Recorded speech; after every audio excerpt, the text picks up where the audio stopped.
뼈 파괴가 보여요. 그 뼈 파괴가 녹아서 내려간 게 아니에요. 프루빙 되지 않아요. 그래서 선생님한테 얘기하고 태반 주사를 일주 간격으로 해서 8번 놨습니다. 저기에 있는 덴탈 CT에서 된 볼의 덴시티를 신뢰하지는 않습니다만 비교적 평가할 수는 있다. 같은 기계니까 했어요. 그랬더니 위에는 38.8이었는데 하방에 보면 124가 나왔어요. 안심진됐죠? 당연히 불편한 건 없어졌어요.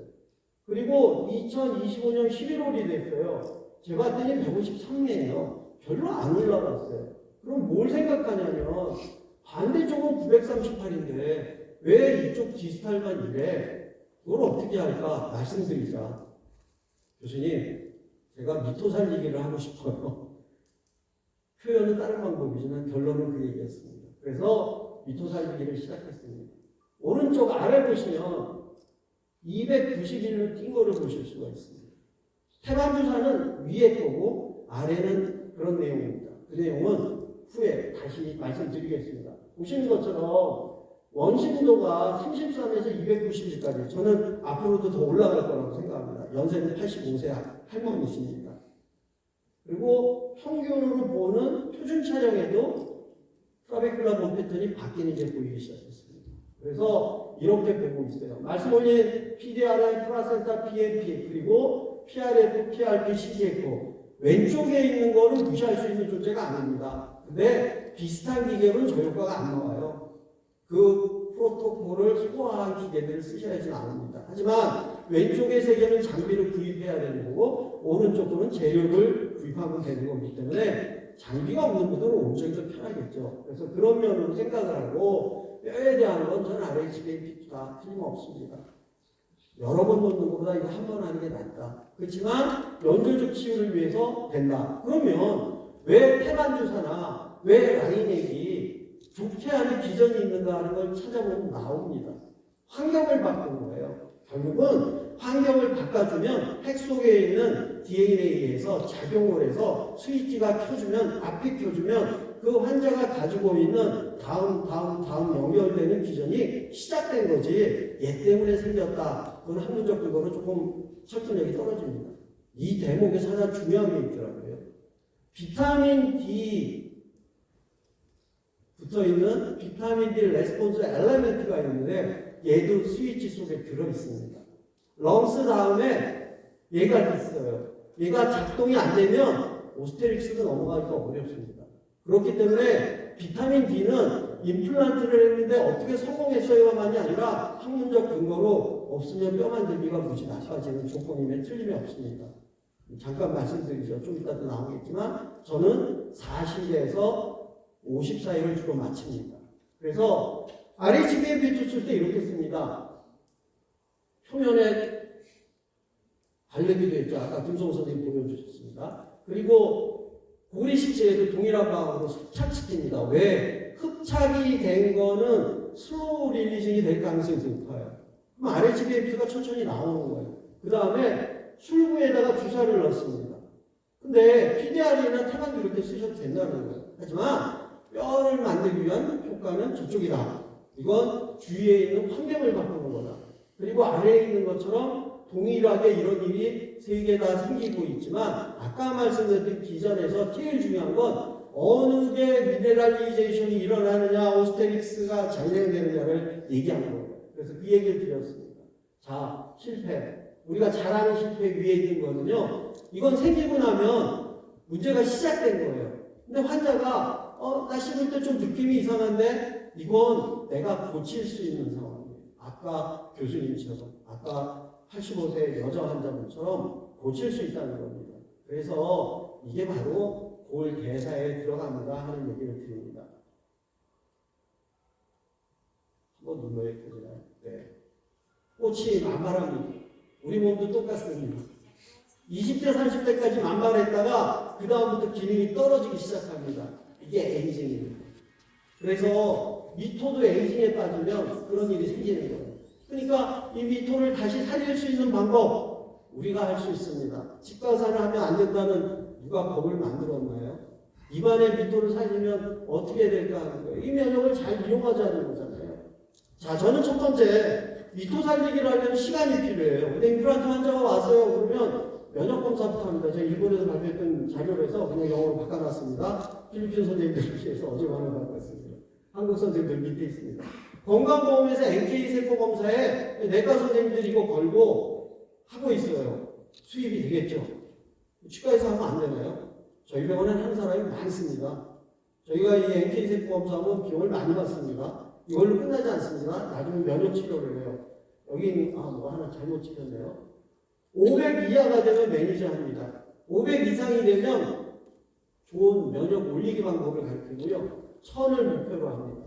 여기 보시면 우측 슬라이드에 NK가 돌아다니면서 잡아먹는 그림이 나와요. 내가 임플란트를 수술했는데 제가 돌아다니면서 퍼린바디가 된 데를 잡아먹어 주는 거예요. 그러면 그 잡아먹는 끝나는 게 아니라 NK는 NK로만 끝나는 게 아니에요. 수지상세포랑 관련이 있고 T세포랑 관련이 있고 B세포랑 관련이 있고 다 돌아가면서 항상성을 유지해 주기 때문에 다른 방법으로 조사하기가 어려웠는데 그 중에서 제일 저렴한 게 NK였어요. 그래서 NK를 가지고 저희가 합니다. 이건 일본에서 사이타마현에서 발표한 건데 11년 동안 했는데 암 환자는 다 낫더라. 대부분 낫더라. 올려주면 줄일 수 있겠더라. 저희도 구강암이 있는데 왜 쓰면 안 될까요? 제가 쓴다고 그러면 꼭 물어보세요. 저는 제가 썼던 구강암에 대한 논문을 항상 갖고 있습니다. 메디컬에서 누구를 저를 걸리면 언제든지 보여줄 준비를 다 해놓고 하고 있고요. 어마어마하게 많은 환자가 NK 검사를 하고 있어요. 논문입니다. 치주염의 시대 NK 액티비티 떨어진다는 거예요. 그 다음에 치료 실험했어요. NK 숫자는 많아졌는데 액티비티 떨어진 거예요. 그러니까 나빠지는 거예요. 그럼 우리 목적은 NK 활성도 검사라는 거, 그게 높은가 낮은가 보는 거예요. 이건 사각동염하고 관련된 겁니다. 저희도 사각동염을 할 때 꼭 NK 검사를 합니다. 환자가 오셨어요. 집이 굉장히 머세요. 저는 병원이 일산에 있지 않습니까? 집에서 오시는데 편도 2시간, 왕복 4시간. 근데 4년째 저한테 치료를 받고 계십니다.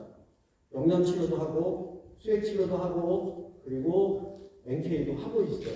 GGL 이상, 호모 시스템 혈전, 비타민 D 혈기, NK 세포 활성도 검사해서 40 이하. 40은 최하입니다. 더 낮은 걸 할 수가 없어요. 지금까지 저런 경우에 저희는 상악동에 미코자일 스크린을 받습니다. 아닙니다. 치료합니다. 면역치료로 좋아질 가능성이 높아요. 이스미제이라는 게 오른쪽에 있는데 오늘 그걸 자세히 할 수는 없어서 넘어갑니다. 환자에게 있던 비타민 D 데피시언시를 해결하기 위한 경우에 처음에 8.4, 최근에 57.4 유지 잘 되고 있죠. 근데 이것을 보지 않고 비타민 D만 주면 안 되는 거잖아요. 혈액 검사로 에비던스 트리트먼트를 해야 돼요. 그런 치료를 해요. 배주사입니다. 여기다가 사이모신 알파라는 면역 주사를 합니다. 비용 많이 들어갑니다. 8번 맞으면 100만 원 훨씬 넘어가니까 임플란트보다 어떨 때는 더 갈 때도 많습니다. 올라갑니다. 자, 보시면요. 1063까지 올라갔는데 환자가 갑자기 출장을 가려고 병원에 빠졌어요. 300일까지 떨어졌어요. 그래서 다시 주사를 맞고 1300 올렸어요. 그러니까 이분은 하시는 일이 뭔가 면역을 자꾸 낮춰주는 어떤 독소물질을 자꾸 흡입하는 일을 하는 것 같아요. 자, 제가 본 환자 중에 어마어마하게 높은 환자입니다. 고지혈증 병원 가셔야 돼요. 환자분 죄송해요. 어느 날 팍 쓰러져도 누가 책임지지 못할 정도로 높아요. 병원 가세요. 제가 치료를 너무 많이 받았나요? 병원을 안 가세요. 그래서 제가 병원 올 때마다 치료했어요. 그래서 많이 떨어졌어요. 호모 시스테인도 많이 컨트롤이 됐어요. 18.5였거든요. 호모 시스테인 찾아보시면 혈관 질환을 일으키고 임플란트에 악영향을 준다는 논문들이 있습니다. 8로 유지되고 있습니다. 5에서 7 정도가 좋습니다. 9 이하면 조절률은 됐다 이렇게 봅니다. 이걸 낮추는 방법은 비타민 B6, 9, 12를 아이비로 주고 피오약으로 먹으면 누구든지 컨트롤할 수 있습니다. 그러니까 우리의 영역은 아닌 거예요. 그분한테 한 유기산 검사예요. OAT라고 그러는데 이걸 가지고 미토콘드리아 보는 게 왼쪽, 오른쪽은 간의 계산을 보는 거, 아래쪽은 장을 보는 거. 치과 의사가 장도 보고 간도 보나요? 봐야 합니다. 그래야 페리임플란티티스를 줄일 수 있습니다. 그래서 이 환자를 수술하고 인테그레이션 시키는 게 목적이지만 저렇게 해서 이건 노보시스를 썼습니다. 저는 노보시스 코일리티를 다 얘기하고 환자가 선택하게 합니다. 그래서 환자에게 이렇게 하고 매니저에서 관리 중에 있습니다. 좋게 잘 유지되고 있어요. 근데 2025년에 사이누사이티스가 생겼어요. 그래서 플레미스 아스로스콤이 가운데다 뚫고 5번하고 6번 사이에 이리게이션 4번하고 좋아져서 지금 유지 중에 있습니다. 그런 상태에서 우리가 미토를 보는 견해에는 이렇게 봐야 합니다. 환자가 연세가 점점 많아지면서 이런 것들이 많이 줄게 되죠. 그래서 시간 관계상 이거 그냥 넘어가겠습니다. 보겠습니다. 5과기 중에 이주영 교수님이 임플란트 주연의 티타늄 독소를 무료한 임플란트 했습니다. 티타늄 이온이 방출되면요, M안으로 넘어간 다음에 ROS 만들어지고 활성산소 만들어지고 염증 반응이 되면서 염증성 사이토카인이 분비돼서 뼈가 녹게 됩니다. 이 과정을 치과 의사인 우리들이 막을 수 있느냐는 거죠. 그게 BMP가 처음에 들어간 이유가 저거예요. 저는 구입을 해서 제가 써야 되니까 못하고 있는데 김성 선생님 가셨나요?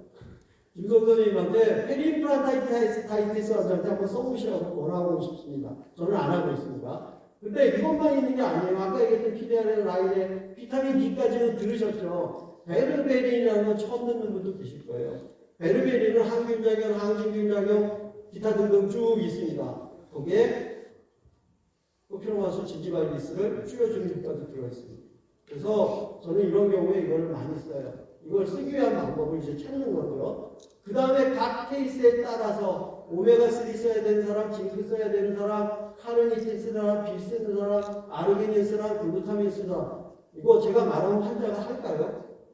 80% 합니다.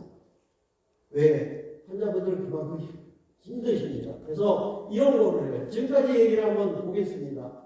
말씀드렸던 4가지 다 어떻게 보면 에피지네틱 모듈레이션을 이미 선생님들은 하고 계셨던 거예요. 근데 그거보다 더 잘하자는 거예요.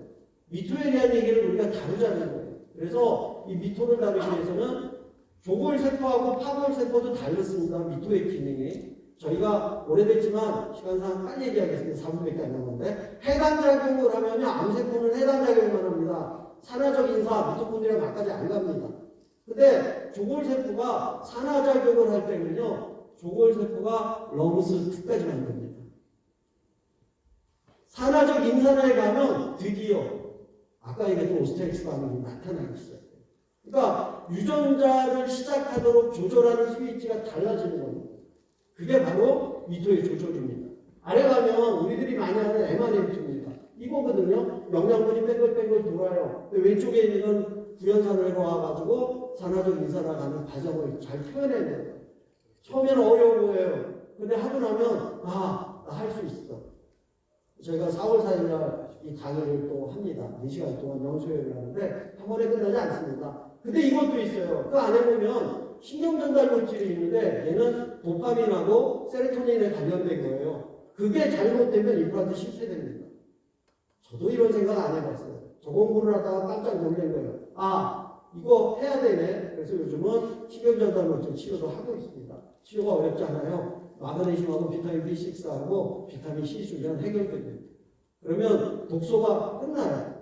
이런 것들을 사용해서 하고 있고 장도 마찬가지입니다. 그냥 가겠습니다. 그래서 이런 형태로 해서 아까 그 할머님이십니다. 검사했어요. 이걸로 하고 주사 맞고 하고 있는 겁니다.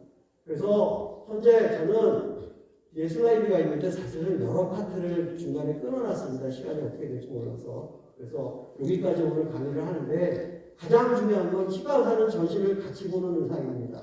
치과 의사는 절대로 이나 턱뼈만 보는 게 아닙니다. 그 속에 세포까지 봅니다. 그런데 여기에 영향을 주는 게 간의 해독 지표고 장의 문제학입니다. 장에 곰팡이가 있는 환자는 입에 곰팡이가 꼭 생깁니다.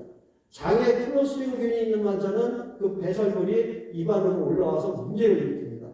선생님이 난치성으로 되는 환자들이 있으면 이 검사를 생각해 봐야 돼요. 그런데 생긴 다음에 하는 것보다 생기기 전에 임상적 근거를 가지고 면역 검사를 할까, 이거를 할까, 혈액 검사를 할까, 이런 것들을 저희가 정해야 합니다. 한 케이스만 보고 끝내겠습니다. 2분 남았습니다. 64.5 조절했어요. 많이 올라왔어요. 77. 근데 임플란트 심어야 되니까 비용이 없어요. 그럼 여기까지 하고 매니저 하자 했어요. 그리고 봤더니 고지혈증의 콜레스테롤이 276, LDL이 168, 중성지방이 168. 네, 아까 말씀드린 베리베리 갖고 조절을 해서 현재 수치입니다. 저는 고지혈증을 치료하는 게 아닙니다. 관리를 한 겁니다. 임플란트를 위해서. 환자는 내과에 안 가게 됐습니다. 또 하나 체중에 5kg 찌셨습니다. 다이어트 됐다고 너무 좋아하세요. 쌀도 먹이고 있습니다. 저도 먹고 있습니다. 홍어 시스템 11.4에서 7.2 이런 것들을 혈액 검사를 통해서 인산염이 올라가서 저희가 신장을 보는 검사를 해서 그걸 모니터링 한 거예요. 시가 나왔거든요. 여기 쭉 보시면 아까 말씀드렸던 그런 결과가 나옵니다. 그래서 우리가 쓸 수 있는 무기를 다 써서 새로운 게 아니라 할지라도 우리 환자를 더 편하게 전신 건강을 지킬 수 있다는 게 틀림없는 사실입니다. 경청해 주셔서 감사합니다.